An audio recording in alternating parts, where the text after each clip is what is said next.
What's going on, guys? This is Bobby Douglas and welcome to another video. Today we are going to be talking about the SEC because right now they are dominating college basketball. As a whole, the league has had a terrific non-conference slate. In Bart Torvik's rankings right now, they have 8 of the top 25 teams, with no team in the league being ranked lower than 75th. In the SEC-ACC Challenge, the SEC went 14-2, with their only 2 losses coming on the road to both Clemson and Duke. The conference in total has 23 quad 1 wins right now. And in the latest Lenardi bracketology projection, 12 out of the league's 16 teams are projected to get in.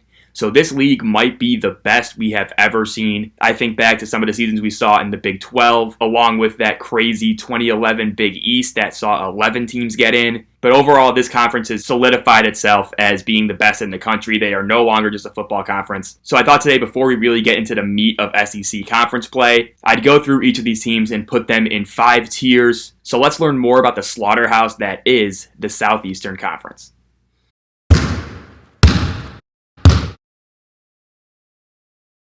So before I dive into each of these teams, here's how I'm going to categorize them. We have 5 tiers, starting with title contenders. These are obviously teams that I think can win the national championship. Then you have second weekend, where I think their most likely outcome is either Sweet 16 or Elite 8. Below that, we have at large. These are teams that I expect to be in the tournament based on their resume as of today, but I don't necessarily expect them to win a ton of games once they're there. Below that, we have bubble. Classic definition here, bubble team, fringe, 50-50 tournament or not. And finally, we have out.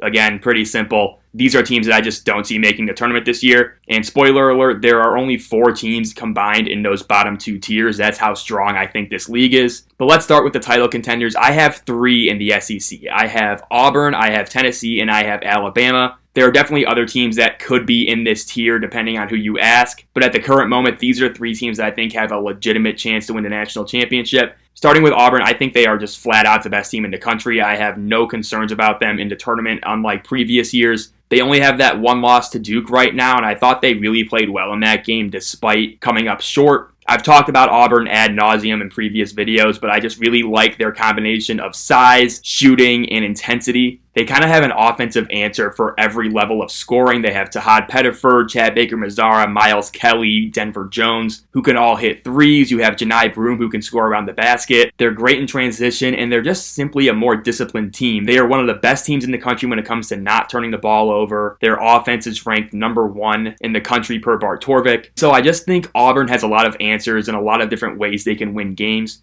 which is obviously useful in the tournament. So Auburn, for me, the clear number 1 team in the country, even though they're ranked number 2 in the AP poll right now. And the reason why they're number 2 is because Tennessee, their conference running mate, is ranked number 1. Tennessee, for me, would be probably a top 5 team overall in the country. They're still undefeated. They have maybe their best offense of the Rick Barnes era, or at least since 2019 when they had guys like Grant Williams and Admiral Schofield. And a lot of that is due to Chaz Lanier, an absolute flamethrower from beyond the arc, who's really taken over as this team's alpha scorer. He's averaging around 19, 20 points a game on super efficient numbers. And then, of course, you get the guys that have been there forever, right? Zakai Ziegler is still really good. Jemai Mashack is still one of the best defenders in the country. I really like the addition of Felix Okpara from Ohio State. He's a very solid rim protector and lob finisher. Igor Milicic Jr. is kind of a do-everything forward.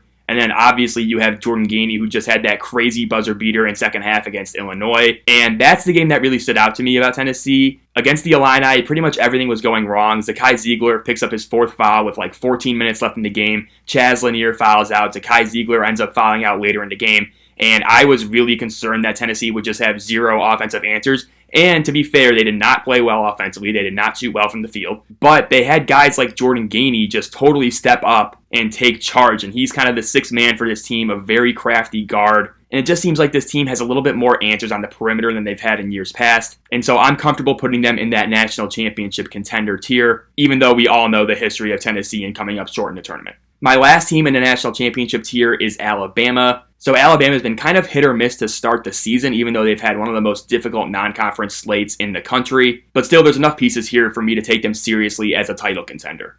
Mark Sears is one of the best guards in the sport, and it just seems like he's finally getting up to speed for this season. I really love the addition of LeBaron Philon, who's just kind of a two-way, tough, physical guard who can push the ball in transition, make plays with his passing and slashing, and then totally disrupt the other team defensively. Cliff Amore is still kind of looking for his role in this offense as a big man, but I thought he's done a very good job defensively, which is what he was mainly brought over to do. And then Grant Nelson, I think, has really improved during his second year in the SEC. I think he's been a way better passer, a way better processor of the game. And then he's still a mismatch nightmare because he's so much quicker than any big who wants to guard him. And if you put a smaller guy on him, he can just back you down and finish over the top. So as a whole, I've really liked what I've seen from him so far. Alabama's three-point shooting needs to improve. They're only shooting around 31% as a team so far, which given their volume isn't going to fly. They need to get that to at least 33 or 34. But fortunately, I think they can get there. Because if you look at it, Mark Sears is only shooting 32% from three. Aiden Holloway, another guard who I like, is only shooting 35% from three. I expect that to go up. So I think there's positive regression coming for Alabama. And so given that they're 8-2 right now, despite playing what I think isn't their best basketball, gives me hope for them long term. And that's why I have them in the national championship contender tier. Okay, moving on to the next tier, we have the second weekend teams. I also have three teams in this one in Kentucky, Florida, and Texas A&M.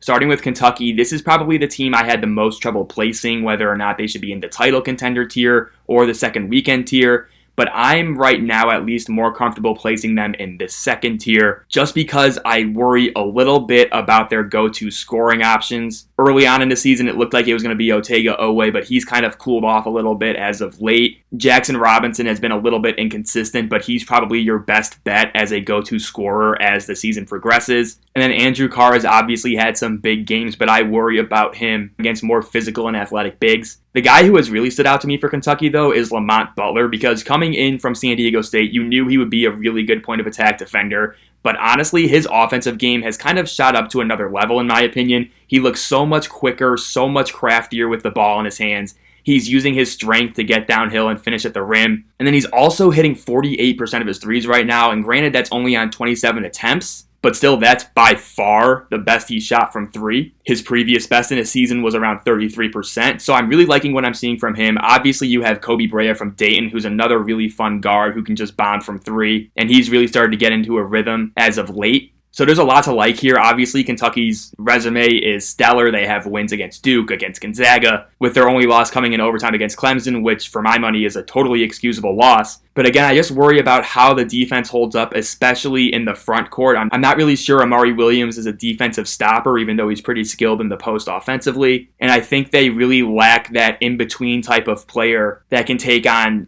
the wings of opposing teams. So that's why overall I'm a little bit lower on Kentucky, even though I think they're a super fun watch and Mark Pope has exceeded any and all expectations in year one in Lexington. Next up in this tier, I have Florida. They're also undefeated right now, and they've just been beating the brakes off of everybody. They haven't won a game by less than 13 points this season, and really this has been one of the most dominant offensive teams in the country because they have a ton of guards that can shoot it and create for themselves, in addition to a big guy in Alex Condon, who I'm a huge fan of, that can do a little bit of everything. But with the guards, obviously you start with Walter Clayton Jr., who has never seen a shot he doesn't like. Right now he's averaging around 19 points a game on 38% from three, and he's just so crafty with the ball in his hand because he uses elite dribble moves like hesitations and crossovers to his advantage because you have to respect the shot and how quickly he gets it up. He has one of the smoothest releases in college basketball and one of the quickest releases in college basketball, and he totally knows how to use that to his advantage, making him an all-around elite scorer and a solid playmaker for others. You also have Elijah Martin, who came over from Florida Atlantic, who's a very good scorer in his own right, as more of a big-bodied guard who can shoot from behind the arc and also finish at the rim. And then Will Richard is a really nice complementary guard to those two, as someone who can just stand around, knock down threes,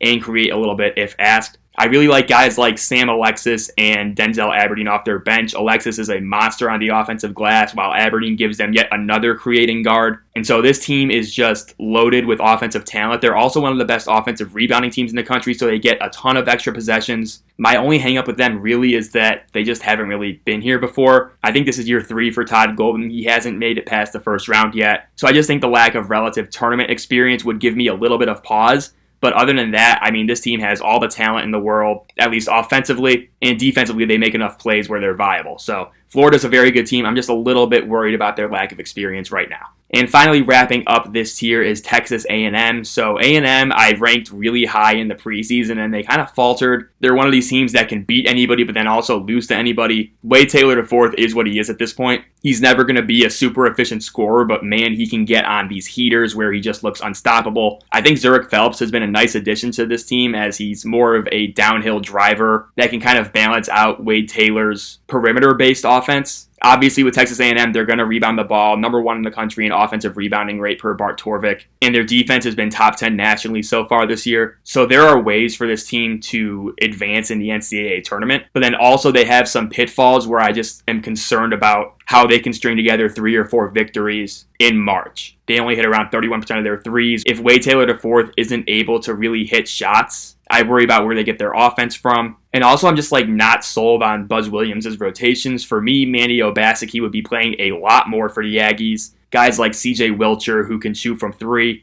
I'd be playing those types of guys more because I think regardless of who you throw out there, their defense and their rebounding is going to be pretty much a constant. And so I'm just looking for them to really expand their offensive options. So that worries me. I could see this team getting upset in the first round. I could see this team getting hot and making it to a Final Four. So my best guess is that I'm putting them in the middle and declaring them a second weekend type of team. All right, next up I have Tier 3 teams, which I define as at-large bids. Teams that I'm not sure can win a game or 2 in the tournament, but I expect them to get there. I have 6 teams in this tier with Texas, Oklahoma, Arkansas, Ole Miss, Mississippi State, and Georgia. Starting with Texas, I was really high on them in the preseason, but they haven't really been that good against quality opponents. Trey Johnson has been awesome as a freshman bucket getter. He's averaging around 20 points a game on over 43% from 3. So he's been as advertised as he was one of the top freshmen coming into this year. And outside of that, I was kind of hoping that this group of transfers would mesh better. They have legit talent. Arthur Kaluma has been a guy who's seen a lot of college basketball, and he's been decent for them so far.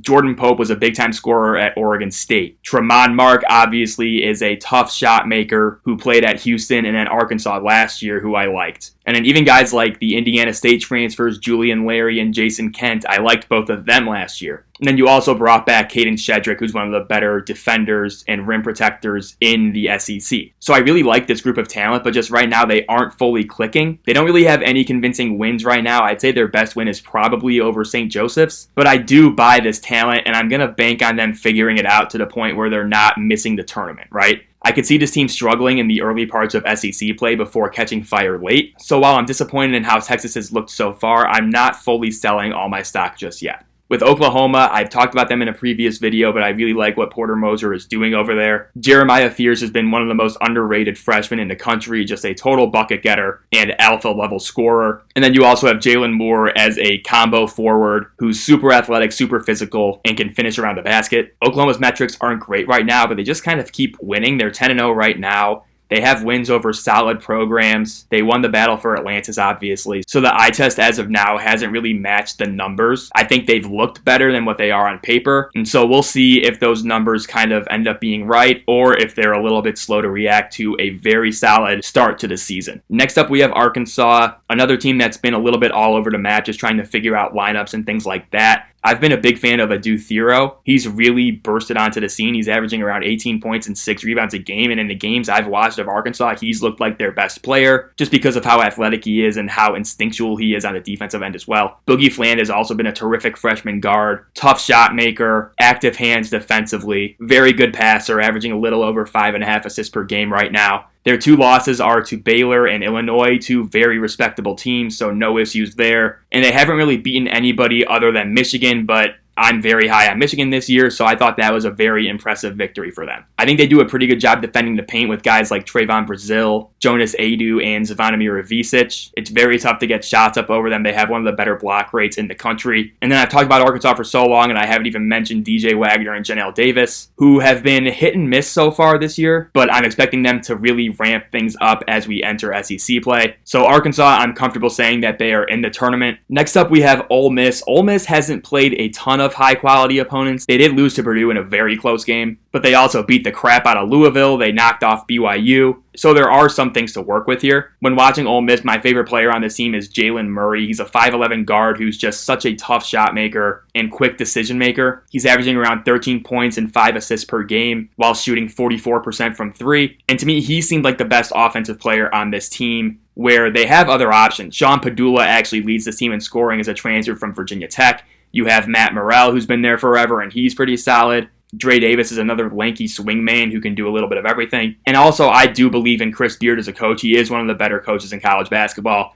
And that's mainly reflected with Ole Miss in their turnover margin. So right now, Ole Miss is the number 1 team in the country when it comes to limiting their own turnovers. Their turnover rate is 11.8%, which is the best in the country. But then also what really stands out is defensively, they are top 10 nationally in forcing turnovers. So they're just able to get extra shots, extra possessions, and that really can put a wear on opponents. So again, their strength of schedule isn't the greatest, but they've been competitive in all of their games, and there's no reason for me to think that that doesn't continue as we enter SEC play. Next up is the other side of the Egg Bowl, Mississippi State. Josh Hubbard is the name to know here. He's one of the most electrifying guards in college basketball. He's listed at 5'11", but what strikes me about him is his composure. A lot of times you see these small guards trying to do too much and make plays that they're just not capable of making. But with Hubbard, he's always in control and kind of knows when to make the pass, when to make the shot. He's been really impressive this year after an awesome freshman campaign. Right now, he's averaging close to 19 points and 4 assists per game while shooting 43% from 3 and 68% at the rim, which for someone his size is very impressive. My issue with Mississippi State is that I'm not sure what offensive options they have outside of him. When you take out Hubbard, this team only has one guy averaging more than 10 points per game, and that's Keyshawn Murphy, a 6'10 junior who does most of his work around the basket. I like Cameron Matthews as kind of a versatile wing who can do a little bit of everything. And I'm hoping RJ Melendez kind of gets it going a little bit too after they brought him over from Georgia. So I like this team because I think Hubbard is one of the few guards in the country that can actually will you to a win.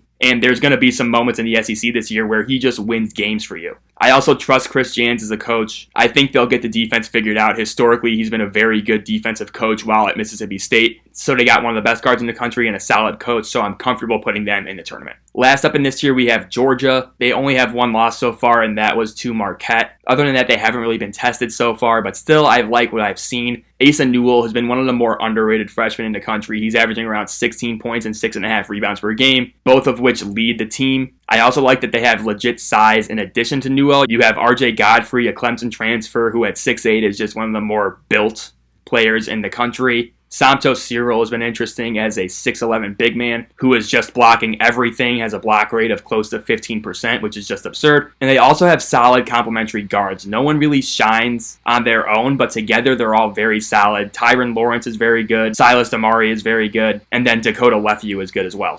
And what's interesting about those three is that I'm not sure how many guard trios there are in the country where they're all averaging over 11 points a game and over 3 assists per game. So this team shares the ball. They have a lot of guys who can make good decisions, and I think that's a winning formula for this team when you're surrounding them with the talent and size in the front court. So overall, I'm a big fan of Georgia this year, even though they haven't really played anybody. So I'm not going to go too far on evaluating them just yet, but I think they are a legitimate tournament team this year. So next up, we have my bubble tier. I only got 2 teams in this one. First is Missouri. Now, it's tough for me to put Missouri in this tier considering they beat number 1 ranked Kansas, which is obviously a phenomenal win for them. They have good players. I really like what Tamar Bates has done so far, and I love Dennis Gates as a coach. I think he's super clever, even though he had a very bad year last year. The Tigers lost their opening game at Memphis, but since then they've been perfect. Before that Kansas win, their schedule was a lot of bye games, so nothing really major to report there. I am a little bit worried about them, though, just because I'm not sure how sustainable their offense is. Caleb Grill had a really bad injury, and so we don't know when he's going to come back. He was averaging around 13 points a game, so they're going to need some other guys to step up. I'm hoping Bates can take that leap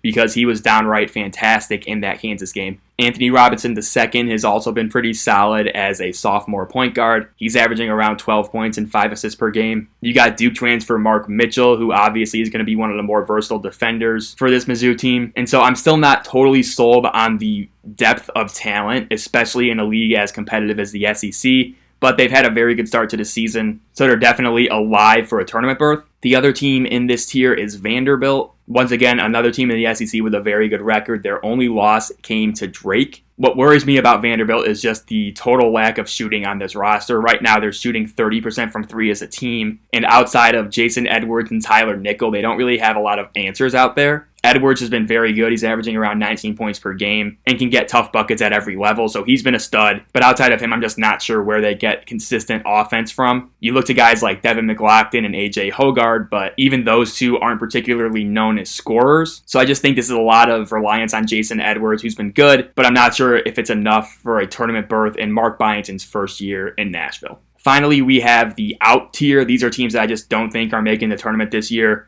To start, we have South Carolina. They lost to North Florida on opening night, and even though they have Colin Murray-Boyles, who should be a first-round pick, I just don't really think they have the surrounding pieces around him to be viable in this league. They lost a lot of guys from last year's team that got a 6th seed in the tournament, and I'm just not sure they reloaded to the degree that they needed to. And finally, wrapping up, I have LSU. They have two very solid scorers in Cam Carter and Jordan Sears, but I just don't think they really have the talent to compete in the SEC. They're only shooting around 31% from three. They turn the ball over at an absurd rate, which will be exploited by SEC defenses, and they also don't rebound well, which again will be exploited in this league. So I just think there are a lot of fatal flaws for this LSU team that keep them out of the tournament for me. And that wraps up my SEC breakdown. Again, this league is absolutely loaded. I wouldn't be surprised if we got 13 teams from the SEC in the tournament. And so it'll be a blast to watch this year. Make sure you subscribe to the channel if you haven't already. That really helps me out. And as always, thank you so much for watching this video, and give me your thoughts below.